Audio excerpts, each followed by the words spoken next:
Olá, meus amigos investidores, sejam muito bem-vindos. Hoje vamos com o Fiagro FGAA11. Vamos dar uma olhada como é que está a situação atual do fundo, o que é que dá para esperar para os próximos meses, questão de dividendos, questão de operações, questão de exposições, enfim.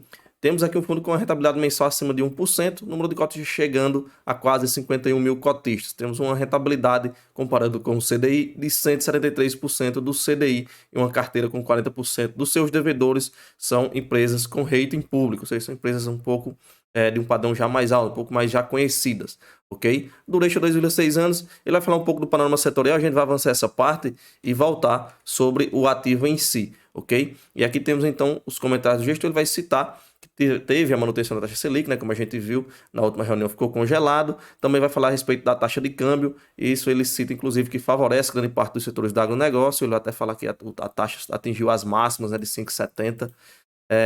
Quanto à carteira então do fundo, né? Ele cita que segue focada na estratégia de giro da carteira em busca de novas alocações. Inclusive, ele vendeu 6,5 milhões, comprou 1,5 milhões do CRA Usina Santa Fé e o restante, né, o saldo dessa venda, ele guardou para juntar com caixa para fazer uma entrada em um novo CRA, ok? Quanto às vendas, foram operações da Ubifol, Usina Sonora e Ponto Rural. E quanto a esse novo CRA que vai entrar no portfólio do fundo, é da Sertran, ok? Uma empresa que atua no transporte de pessoas de grandes companhias do agronegócio. Ele vai falar um pouco sobre essa operação, diz que inclusive a liderança da Sertran se mostra no setor sucroenergético, onde ele atinge 16% de participação. Ele fala também a respeito da operação e diz que só a frota de veículos da empresa já é quase 1,5 vezes, né? Quase 1,5 vezes a dívida bancária da empresa no fechamento de 2023. Quanto à alocação feita pela FGA, será de 30 milhões de reais investidos nesse CRA, onde o CRA por completo, né, toda a operação contempla um valor de 80 milhões de reais. Ele vai pegar uma taxa de CDI mais 4, ele vai falar também em questão de garantias, e quanto ao restante de sua carteira, ele vai citar que teve uma atualização em uma operação que ele tinha, no caso das usinas Itamaraty, teve uma redução de nível de crédito, né, uma redução de rating, onde ele tinha um A menos, passou agora para um triplo B nessa operação. Inclusive, aqui a gente vê a questão do rating público, né? Temos aqui 41% são operações do triplo B, e aí tem o restante, né, o triplo A, que é a principal, né, que digamos tem uma qualidade de crédito mais alta, 9%, e a menor que ele tem é um duplo B com 6%. À frente a gente tem a questão das alocações, aqui já temos dois grandes pontos de atenção do fundo, que são duas exposições mais elevadas, né, acima dos 10%. A gente tem uma com 14,5%, que é a WD, e uma com 18%, que é a Alcoeste. Então é bom estar de olho nessas operações. A gente vai já ver a listagem, tá? Caso venha a ter um problema, você tem um peso considerável do portfólio em duas concentrações. Quanto ao setor, ela é um Fiagro voltado principalmente para o setor sucroenergético. Ele também tem fertilizantes, mas o carro-chefe dele mesmo é o setor sucroenergético, com mais de 70%. Aqui por rating, a gente vê novamente a questão do rating. 60% são operadores, são devedores, né? Sem rating de classificação como a gente tem aqui. Aquele rating que a gente viu anteriormente era um rating próprio dele, tá? Na questão por estratégia, são operações para carrego representando quase 61%, 62% do portfólio, operações que realmente faz parte da estratégia do ativo, ele quer manter isso dentro de sua listagem. Para giro, para um ganho capital, uma posição tática, temos aí 33%, 34%, né? Temos cotas de Fiagros e o caixa do ativo.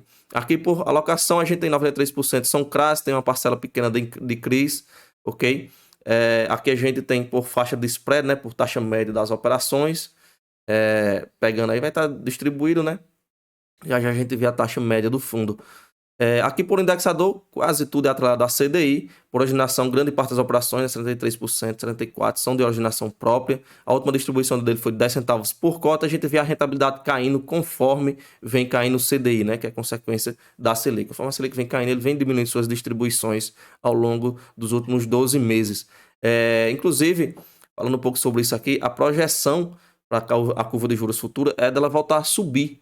Ou seja, tem a tendência novamente dessa questão da rentabilidade do fundo subir novamente, né? Já alguns gráficos ali já apresentam uma taxa Selic maior do que a gente tem hoje, daqui a 3, 4, 5 meses, então é possível que a gente veja esse gráfico subir novamente, a rentabilidade do fundo subir mais, porém teremos que aguardar para ver se realmente vai se concretizar, né? Já que é uma projeção, mas existem fortes indícios que ela suba novamente, ok? Isso aí arrastaria muitos fundos imobiliários na questão do rendimento para cima, porém tem a questão do risco, né?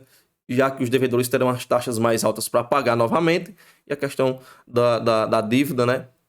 vai impactar novamente essa questão aí, aquela questão do risco-retorno, que a gente sempre comenta. Na DRE aqui a gente tem as receitas, né, 4,8, tirando as despesas, ele fechou em 4,3, ele distribuiu os 10 centavos por cota, que dá 4 milhões e meio, ou seja, ele usou uma reserva, usou 174 mil reais de reserva para fazer essa distribuição, o que pode impactar mais essa questão, já que a taxa Selic deu uma congelada, né, apesar dela estar vindo reduzindo, tem aquele delay para isso chegar até o fundo.